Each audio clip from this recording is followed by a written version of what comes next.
Hey guys, welcome to your next stop, and I am so excited. So this is not a Clubhouse connection, which I know my last few have been Clubhouse connections, but this is a connection through a connection through a connection, and I'm really excited about this because this is super close to my heart. So I want to introduce Cristals Haitsma. She is a life and parenting coach. So welcome, Cristal. How are you? I'm so good. Thank you for having me. I'm so excited. Yeah, I'm really excited to hear your journey because so many people out there have certain abilities to do things, but they don't know how to turn it into business. And obviously, this is what this podcast is. It's talking about passion and turning it into a money-making business. And I feel like you have done just that. So I can't wait to get into the story. Welcome to your next stop. This is Juliette Hahn. I am a wife, mom, virtual coach, public speaker, and crazy obsessed dog lover. I am so honored to be able to take you into the life of someone that has followed a passion. Every week, I hope you are as inspired as I am. Welcome to your next stop. Okay, so Cristal, tell us where you are. What I basically have a lot of my guests start from when they were little, but it doesn't, you don't have to. And it's, it does, a lot of them don't need to start when they're little, but some of them have said, like, I knew when I was little, this is what I wanted to do. They took a different journey and then ended up back in like where they were, like fell in love with something in their childhood. So that might not be your story, but if you need to go back to that part, that's totally fine. But if you can take us like, if you went to university and all that, like kind of your path and how you landed where you are. Okay, awesome. Yeah, so it is kind of similar to the story that you just said, kind of a turnaround type thing. But I was raised in a home. My dad was a teacher and education was really important. And as I was going to school, I had kind of that typical, what we call a fixed mindset now, fixed and growth mindset. And the fixed mindset would be like, you care more about the outcome and the grades than the actual process of the learning. And it's not really a journey. And for me, it was exactly that fixed mindset. I really did love some aspects of learning and education. But a lot of it, I really just did just to do. Like, I was like, I want to get A's. I want to please people, right? That was just my whole kind of, my whole scene. And besides that, most homes back then, I'm sure like your home is probably similar to this, was that our parents were a lot more authoritarian. So it was more like rewards and punishments and, children should be seen and not heard, or, loud, big, crazy emotions aren't necessarily just like open and welcome all of the time, because they're hard and difficult, obviously. So anyway, I'm actually going to pause you because it's very interesting. I did not come from a home. My mom was career military. And so there were 7 of them in 5 years. They lived all over the world, like in Germany. So my mom came from a very much like that, and my mom did not want that for us. So she always wanted us to express it. Both of my parents wanted us to express, but my mom also always laughs and says, even if I was supposed to be not seen and heard, it didn't, like, I could not physically do that. Yes. I think that so many children feel that, like, well, that's impossible. So that must mean that there's something wrong with me. And my parents actually did a great job from what their parents, I think that's always the right? Like, the generations are just always changing. So they did significantly better than, the generation above them. And it was actually my parents who got me into my parenting journey, because there's 8 of us and I am number 3. I was the first one married, first one to have kids. And then about, I don't even know how many years later, a few years after I started having kids, my mom was like, just so you know, we kind of did this parenting thing wrong. Here's a book, you should read it. And you should do it differently than us. Well, and, 8 kids, that's, I came from 5. I feel like the generations back then definitely had a lot more children. And so you kind of have to parent different. I mean, right?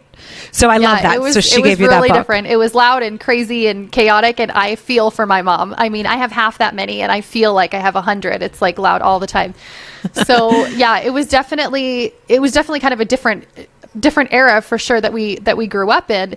And so there was a couple things that I kind of learned from that. And one was that I just didn't really have a lot of like the positive parenting tools that I talk about all the time, I didn't know any of that. That wasn't something that I grew up in at all. That was totally new to me. And the very first kind of opportunity I had to learn about this was when my mom gave me this book. It was Gordon Neufeld's Hold On to Your Kids. And it was probably when my son was, my oldest is 14. He was probably like 2 or so when I first read this book. So that kind of got me started on that journey. But on the other side of this, I still had growing up this fixed mindset of like, I just want to get the A's, or even the A pluses. Actually, A's like wasn't even good enough. I was like, I want to get the A plus. I went to university because that's what you do out of high school. Same thing there. I would like not take classes that I knew were going to really stretch me and would be really difficult, because I was like, well, I might not get an A. Like I have to get an A. Okay. So that was kind of that experience. Piggybacking on that, I had this other experience where I was in high school and I was taking an options class, and it was a psychology class. And I remember reading the textbook. My teacher was actually a terrible teacher, but I was reading the textbook. And as I was reading it, I was like, I just had this like deep feeling that like this was what I was going to do in life. I was like, this is it. Like, this is what I'm going to be. I was like, I don't even know what a psychologist does. Like, I don't even know what this means, but I just knew whatever that was what I wanted to be. And I never changed my mind. I went to university, and my friends, all my girlfriends were like changing their minds, you know, like 5 times changing their major, have no idea what they want to do. And I'm like, no, I just really wanted to do that. But I still had this kind of fixed mindset of like, just taking courses to, you know, kind of get it done. So fast forward, I finished my undergrad with 1.5 children. I got pregnant halfway through university. So had my oldest pregnant with my second one by the time I finished. So it took quite a while to get it finished. And then I just settled in as a stay-at-home mom and kind of thought, okay, this is what I'm going to do. Like, just going to be a stay-at-home mom. And, that book that my parents had given me, I was reading all about, you know, connection and relationship. And I just thought, well, if I have the chance to kind of build this attachment and connection with my child, I should. So I'm going to keep them home for a couple of years. So when my son was in kindergarten, I decided for grade 1, I was going to keep him home for grade 1 and grade 2, just to build that connection and attachment like it talked about in the book. It didn't say to keep your kids home, but I was like, well, I might as well if I can, if I have the opportunity to. Right. So I kind of fell into homeschooling, which none of my friends did. My dad was like, what are you doing? I think everybody was like, what are you doing? I think I was that. I also felt that same way. Well, but the fact that your dad was a teacher, right? So he was like, it was, so the education was there. So a couple things that I want to touch on that I loved what you said is that when you were in high school and the fixed mindset of, I don't want to stretch myself, right? I don't want to fail. I don't want to fail. So I'm going to be safe, right? So you kind of did that and you were safe. And then when you got to university, how you studied that one thing, and the teacher, it wasn't that the teacher and you connected, it was that the information connected. And so I think that's really important. And this is what I want my guest always to hear. And I talk about it time and time again in this podcast, is there's a spark that you feel. And sometimes people stuff that spark because they're like, I don't know what that is. I don't like that because that's uncomfortable. And they stuff it. And that's why I always say, like, I tell my kids all the time, no, you feel that spark, go with it. Let's explore it. Let's figure out what that spark is. It might turn out to be nothing. It might just turn out to be, something that you're sitting in with right there. But that spark could lead to different opportunities. So like that spark is such an important thing. So I love that you felt that spark and we're like, you know what, I'm going to put that in the back of my mind. I'm still going to be safe and not do too much, but you always had that. And then you jumped into parenting, right? So you had your two children. So, okay. So you are now decided I'm going to stay home. So of course everyone was like, what are you doing with homeschooling? Because how old's your second? My second is 12 now. So at that time, I'm thinking, so my oldest was probably in kindergarten, so he's 5, so he's probably 6 when I took him home, and my second was probably 4-ish, and I must have just barely had my third by then, so he was like a baby. So by this time, I think I probably was definitely stuffing my spark down, because I was like, well, I'm just a mom, and not even just a mom, like overwhelmed, tired, like exhausted, not just tired, like just... Right. In the thick of it when your kids are little. So that's what I was in. And life was just a little bit crazy. And so at that time, they'd given me this book. I read it, decided to keep my kids home. Even telling his kindergarten teacher, because you're supposed to register for the next year. And I'm like, actually, I'm not. She was like, what? And I was like, yeah, I know. And like, even inside, I was like, this is weird. This is like against the grain. So anyways, I did it anyways, kept them home. And in my mind, it was going to be like this magical fairy tale where like, it was like their kindergarten classroom and everybody just sits there and like eats their snacks that are like cutely chopped up and like colors and stuff. Anyways, it was not like that. We all just like yelled at each other all day. And I was like, yeah, I'm sorry, I'm laughing because my oldest is 15, and then I have a 13-year-old, and they're both almost 16 and 14. But like during this whole pandemic, I mean, I'm dyslexic, so there is like a whole thing there. But yeah, I love being a mom. Like that was like when I decided to stay home and not go back to the corporate world as well. But the fact, like, and my mom was in education. She's a kindergarten teacher. Like, you know, my when I was older when she went back to school, but I could totally picture that because you have this like image like, oh, it's going to be this, and then all of a sudden it's like, shit, okay, this is not what I expected. This is not the same. Why are they not sitting and listening quietly? It was not that. I tried recreating public school at home, which if anybody's tried, does not work. It's like a disaster, which is why COVID schooling has been so horrible for everybody, because it's not the same situation. Like it's not, you can't take those two and make it be the same. And it took me a while of like butting heads, trying to get him to do these things, especially my oldest at the time, because my younger was kind of just doing his own thing. But my older son, just like trying to get him to learn the things that I felt like he should learn or that the curriculum was for that year. And we just argued a lot. So during that time, I had learned about this kind of connection parenting, but I definitely wasn't able to incorporate it. I read about it. I learned about it. I was like, yeah, this is what I'm going to do. And I would try, but I think that I just for years struggled with it. So even though I had it in the back of my mind and was like, this is the way I parent and this is the way I want to parent, like looking at my actions, I totally was not parenting that way at all. So I started reading, because I'm always like reading everything. I'm like, okay, there's like something wrong with our homeschooling journey. What are we going to do here? So I'm reading these books, watching some TED Talks that were super inspiring. And a lot of what I read was like, you have to inspire someone to learn. Like the best teachers are the ones who inspire their children to learn. You can't shove I think I was just taking this information and like, I can just jam it in their head really quickly and then like go about our day. And so I was like, well, am I inspiring? And that was the first time that I kind of was like, well, I don't know. Like, what do I like doing? I have no idea what I like doing. I like doing nothing. I watch Netflix when my kids are asleep. Like, those are what I do. I do mom and I do Netflix. And so I didn't have a passion at all at that point. Like, it was a lot for me to even be like, what does bring me joy? What can I do? Like, what would be enjoyable here? So anyway, so it was a little bit of a process to kind of uncover that spark again and be like, okay, I remember that I used to like this thing called psychology. Let's read some stuff here. So I'd read a lot of like parenting books. I had gone on beyond Neufeld and had read some other books and gone to some other courses. So I started reading a lot of like Brene Brown and positive psychology and ones that I loved. And then I would write up like reports about them so that I'd remember what I was learning. And I started just kind of doing little learning things just to learn. Nobody was grading me on them. And I was like, this is weird. Even my son was like, why are you writing a report? Like, are you sending it in? And I was like, no, I'm doing it for myself. But anyways. But did it like, did you start feeling that like excitement, like that spark, right? And so that's, and I don't know if you know, but I have a course basically to help. And a lot of my target is women that are just, that have decided to stay home because that's what they want to do. And we want to stay home. We want to be with our children, but then we lose ourselves somewhere along the line. And then all of a sudden they get a little older and you're like, wait a second.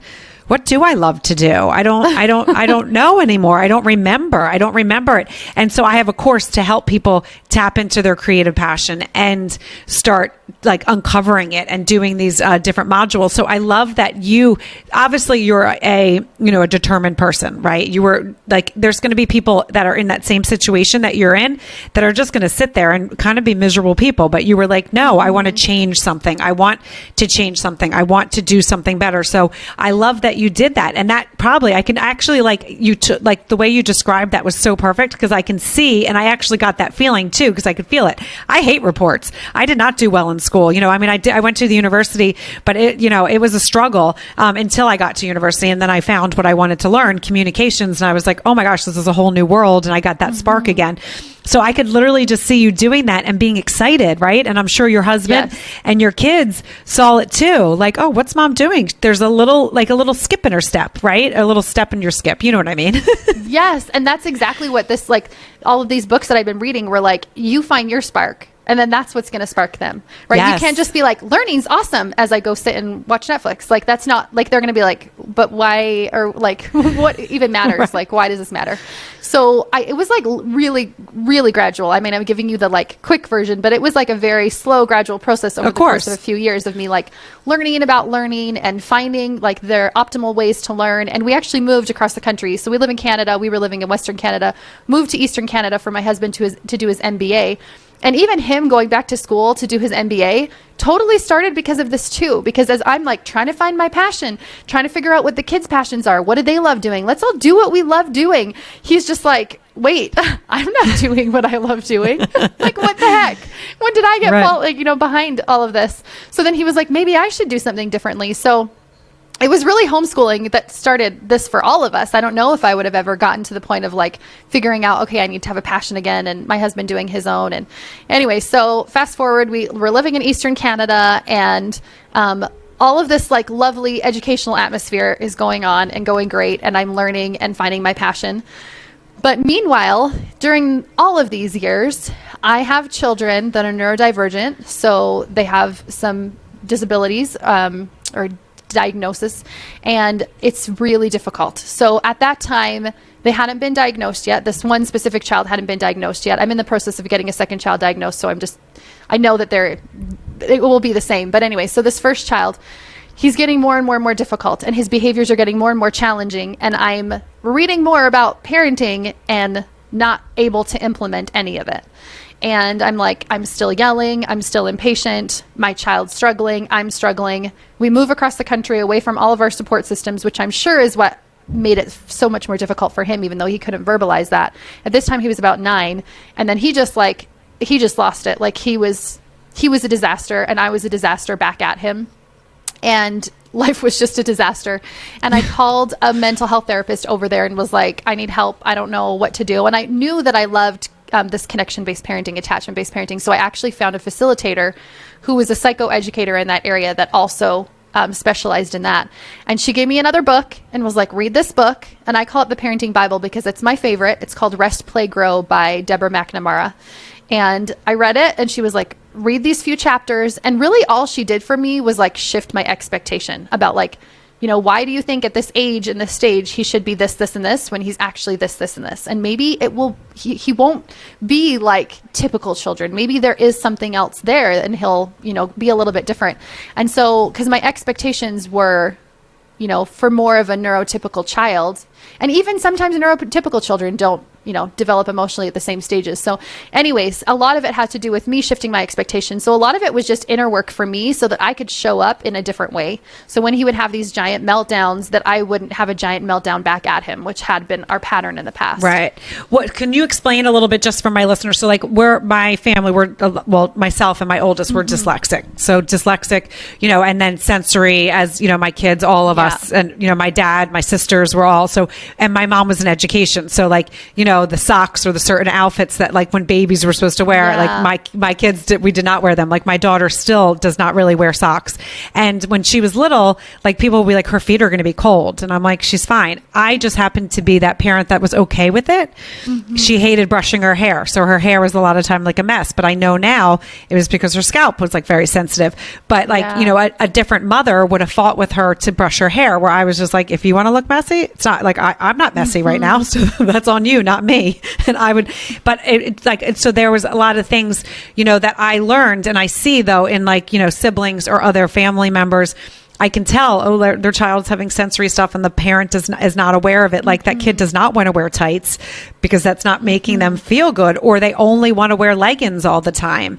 Or like underwear, you know, for certain kids is like they don't want to wear underwear because it doesn't feel good. Yep. That's one of my children. They all have those, like different foods or different like textures on their skin, t-shirts versus long sleeve shirts. Yeah, or like the tags, like we're Yes. all, and even I was like that. So I just always assumed, like when my kids were little, I always would cut the tags out. I remember my husband being like, "Why are you cutting tags out?" And I was like, "Oh," or like, "You don't sleep with a lot of stuff on." And some people will be like, "Well, you should sleep," and I'd be like, "No, ew, like I need just my sheets. Like I don't want to get into how I sleep." But there's certain things that just were very natural for me, and so it translated very well for my children. But I know I have friends that have, it's maybe their husband that they inherited from their husband's family, and the mom doesn't understand it, or something, they don't understand it. So it is a really, as parents and as mothers, having our children grow differently than what we expect, or doing things than we differently expect is sometimes is like a hard thing to swallow. But doing the education of what you did and seeking help is so important, because if it doesn't feel like something's going on that is right, find some help, right? So find someone like you that now knows what you're doing. Reach out to Cristal if you're like, you know what, I hear everything she's saying and I don't know what to do. I'm flustering. And sometimes as mothers, we don't like to ask for help because we're ashamed of something. And it's so funny. I'll never forget, like my boys never had temper tantrums. They were literally, anything I said, they would be like, okay. My daughter came, and I remember the first time she had her temper tantrum, and it was just because she's a stronger willed child. And I remember being like, holy crap, what the hell's happening? And we were like, where did this come from? My older son's school, and because we had to leave, and she didn't want to leave. And I didn't think, because the boys, I would say, let's go. And they would be like, they would just follow me. And she was like, I don't want to go. And I was like, oh, well, we have to. This is not your school. Well, I'm not. I was like, oh, excuse me? I was like, yeah. But then, there's people around. Right. And there's people around, and then I got embarrassed, and it was like, what do you, and then it just like, you get stern, and then she was embarrassed, and the whole thing. And later I said to my husband, I remember, I'd be like, oh my God, I handled that so wrong. Like that wasn't her fault. That was totally my fault, because I didn't know what to do. And there was all these parents around looking at me like, oh, she just said no. Interesting. And I literally picked her up and ran. Yeah. As she was screaming, and I was like, oh my God, just what happened? And my middle son was with me, and he's like, Mommy, what happened? And I was like, I don't really know. I'm going to get to the bottom. I mean, she was like, 1 year old or something. So, it was like, she was very young. But later I realized, okay, if she has got very strong opinions, and I have to really sit and talk with her. Okay, hey, this is what we're going to be doing in this time. And like I couldn't rush her.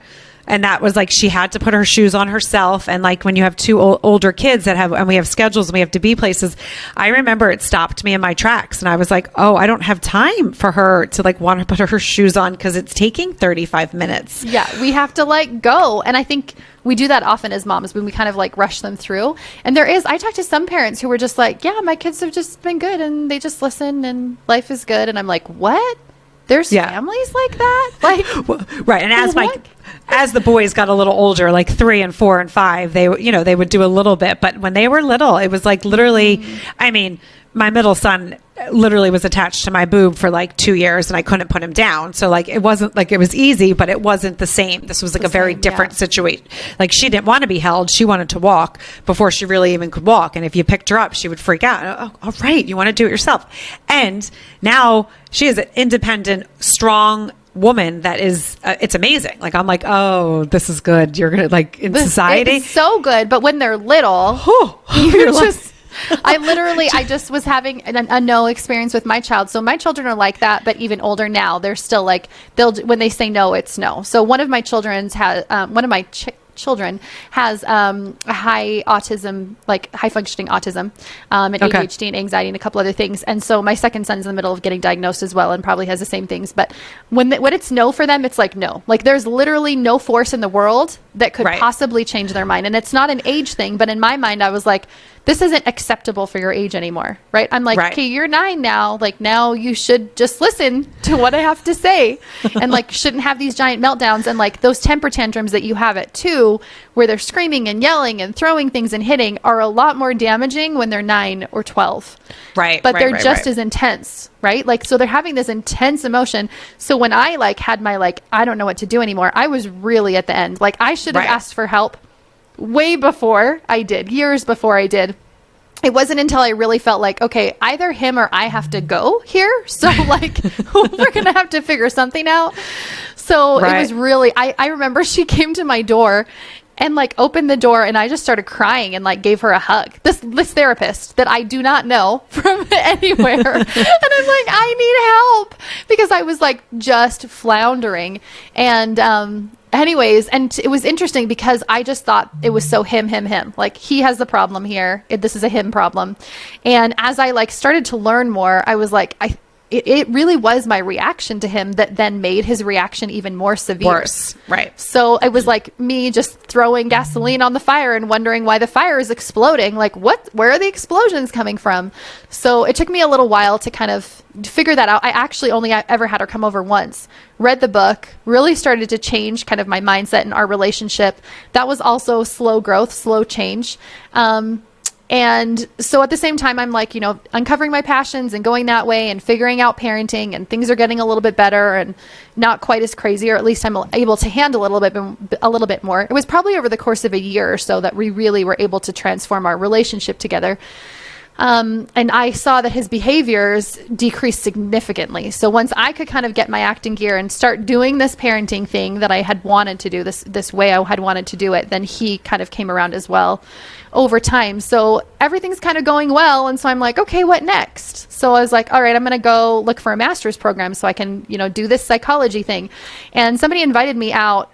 I think it was like way more than coincidence. I'm like, this was like divine intervention. Somebody invited me for this like evening that I went to, and it was like a relationship night put on by a life coach from the life coach school.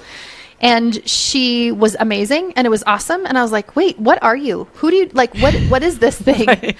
And she's like, I'm a life Yeah. coach. And I'm like, what's a life coach? What? And like, anyways, I was like, that is not what I thought a life coach was. And so the more I looked into it, it was only a couple of weeks. I'd been looking into master's programs at the same time. And I'm like, I think I always in the back of my mind had this in mind, but I thought this was like a therapist. But therapists really work with people that are below that baseline, that are like struggling to, get out of bed or need medication or diagnosis, or really struggling in life. And I think in my mind, I always had kind of a life coach or a counselor in mind as like what I wanted to be. So I quickly signed up for certification, even though I had no idea what a life coach was. I signed up and was like, this is what I'm going to do in life. And certified. And through certification, kind of you can basically be a life coach in whatever you want. Like, you learn all of the tools and you get to decide what you want to do. So looking back at my expertise, I was like, really, I have years, like over a decade of reading about parenting, about struggling with parenting. This is my story. And so I started combining these tools, because now what I see, why it was such a struggle for me, was that these books are amazing and have such good information. And they even tell you like the how to. They're like, oh, talk to your kids like this, or love them like this. And I'm like, but how actually? Like, what does that mean? Yeah. And I'm going to take it back to like my younger sister and I had our sons literally a week apart. And my sister was like a great sleeper. I'm a fine sleeper now, but I was always like, I'm just a lot of energy. And she was like, okay, so you just put him down and he goes to sleep. And I was like, no, mine doesn't do that. And she's like, what do you mean? And I was like, he freaks out. And she's like, oh, well, you have to let him freak out a little bit. And I was like, that doesn't feel comfortable to me. She's like, you have to do it a little bit, because now he's like, and I was like, I don't know. She's like, read this book. So I read Healthy Baby. It was like one of the books that everyone recommends, right? Yeah. And I read it and I tried it and he threw up. And I was like, Mine too. I was like, every oh my God, time. I can't. And I was like, I'm not doing that. I'm not doing sleep training. I let him sleep on me. He slept on me. We slept together. I did that. And I was like, you know what? That felt so much better. I understand what the book is saying, but it's not a one fits all. Like, that is not my child. No. My child needs something from me. And I can't, I literally, my husband was like, are you okay? I was hysterical. I was like, I made him throw up because Megan It's said awful. that it's awful. She's like, she said I had to do it, or he's going to be like, be all effed up with his sleeping, and I don't want him to be effed up. And and all of her kids, and none of my kids, I never slept trained any of them, and they're all fine. They all sleep fine, but they needed that. Like, I nursed them. I nursed them before they went to bed. If they woke up in the middle of the night, I mean, yes, I was up in the middle of the night probably twice until they were 18 months, but it was fine. I rocked them. I was okay with it, and it didn't mess them up. And so that's the other thing. There's sometimes it was just a gut thing, and I didn't. Like, my gut was, you knew, this is you knew wrong. that was a deeply feeling child. Like, you don't know until Yes. they're older. I had no idea my child was going to end up with ADHD and autism. And like, when he was little, obviously all of those things were just were harder for him, right? Even when he was a baby. And Yes. so I think, just trusting that intuition that you have of like, no, this isn't going to work for this child. Right. Yeah. I mean, we laugh about it now because she's like, oh my God, you just put Bradley to bed. All of her kids would ask to go take a nap. My kids stopped napping at like 1.5. Yeah. But like, and so she would be like, yeah, sorry, I really pushed that book on you. And I was like, you did. And you made me feel like if I didn't do it,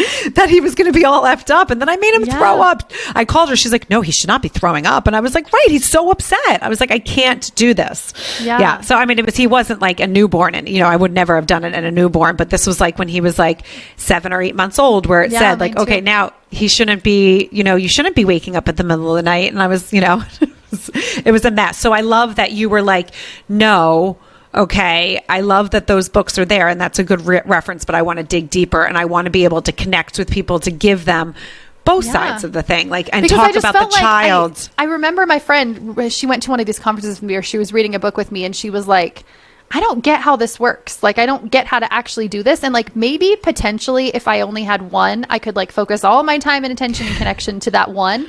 And she's like, but I don't, so that's not possible. But even with one, I know people with just one and still struggle with it because they're not telling you the how to with your human brain. So we have this human brain that's like negative and that has all this mindset drama, all this emotional drama going on. And then we take all of that drama and we're like, now do this lovely step-by-step approach of like positive parenting. And we're like, what? But those two don't go together.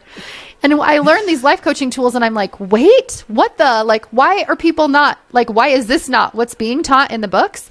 Like, because that I felt like was the bridge between this human crazy drama brain that I have and that all of us have, and this like idealistic parenting that I wanted to achieve was actually, I could actually achieve that in my own way. Obviously not like, step-by-step instructions, but I was able to figure it out my own way when I started to learn these life coaching concepts and combine the two of them. And the two of them together are like just so powerful. So powerful. Which I love. Okay, so can you tell, and we have a couple more minutes, but I want, you basically then you became certified in life coaching and parenting, and so that's where you combined both of them. Can you tell people where they can find you? Because it's, again, it's like close to my heart, and I love when people follow, obviously, a passion, because that's what this is all about, but also I love being a parent. I love the complex about it, but there's times where you're like, oh my God, can everything just flow for a second? But it can't. Yeah. And so it's a wonderful thing that you're doing. So share to, everyone. Yes, I will. So I certified in March of 2020. I decided to start a company. At the time I was like, I'm just going to work a little bit on the side, but I loved it. And I just dug right in. And now it's everything. I still homeschool my kids. I work, 15 to 20 hours a week. My husband is at home working as well. And now things are just lovely. I mean, they're obviously not perfect, but things are really, really good. And so now I have the ability to help others go through the same process that I did and give them the tools that they need, all of the tools on both sides of the spectrum. And so one-on-one, I work with people, usually with, either with couples or with moms that are struggling with children with some really difficult behaviors, and that they might not necessarily get the individualized help that they need in a group setting. But then I also run a monthly program for moms. And so I take these life coaching tools and I combine them with all of the connection-based parenting that I teach, and that's what we learn. So my monthly program is called By Design, and I just launched a podcast not too long ago called the Freedom Moms Podcast, where you can learn all about connection-based parenting, and I give like a tool or a tip every episode. And then on Instagram is my main hangout. So I'm the.parenting.coach on Instagram, and you can find me all those places. I love it. So to the monthly course, can you just spell that out? Because for all my listeners that are dyslexic and we're all like trying to write it down and then we're like, shit, I can't find Cristal because I can't spell it. If you go to www.coachcristal.ca, you can get a free course there that I created called Radical Connection. And this will be like a really quick little guide to like get you into like, what is this connection-based parenting? Why does it work? Why is it, it's so much more healthy of a relationship style to have.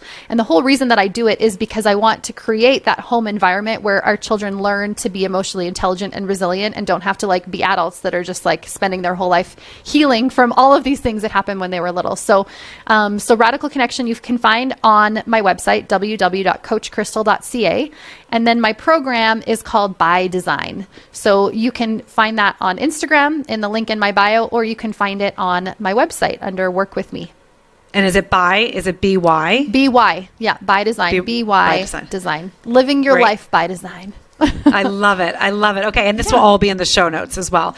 Well, Cristal, thank you so much for joining us. And I love this. And it's funny because the parenting style that when I didn't know I was even doing it, but I was like, I want my kids to have opinions. I want them to talk to me. I want them, like, if they disagree with me, I want them to say, I disagree with you. It might not matter, but like I might be like, great, I'm so glad. I love to hear your opinion. It's still going to be this way, but thank you for sharing. We have always raised them that way. And it's funny because even now as they get older, like sometimes they'll ask, hey, can we go to it's Hampton Coffee to get like a sandwich or whatever? And I'm like, no. And my, one son would be like, you said no 3 days in a row. And I'm like, keep asking. I love that you ask every day. And there's other parents that are like, that's so annoying. I wouldn't want them to ask. I was like, nope, I want them to ask because you never know when you're going to get a yes. You never know. So don't, and ask questions, right? I think it's so important for kids to ask questions because that's how we learn. So I love everything you're doing. So guys, if you like what you hear, you know what to do. Share and rate and review. And please go to Cristal's podcast as well. Cristal, can you shout that out again? Yeah. So it's the Freedom Moms Podcast. And it's moms with an S? Yeah. Moms with an S. Yes. So go and rate and review as well, because that's how we get our messages out, guys. That's how we have more people hear it. If you go and give us a review, if you rate it, and then also share. So we will see you guys. You guys know my episodes are coming out Monday and Wednesday. And don't forget to tune in for the next person that has followed a passion and turned it into a career. So thank you so much, Cristal. I really appreciate you joining us. I hope you liked this episode of Your Next Stop. Please subscribe to my channel, share with your friends, and join in each week.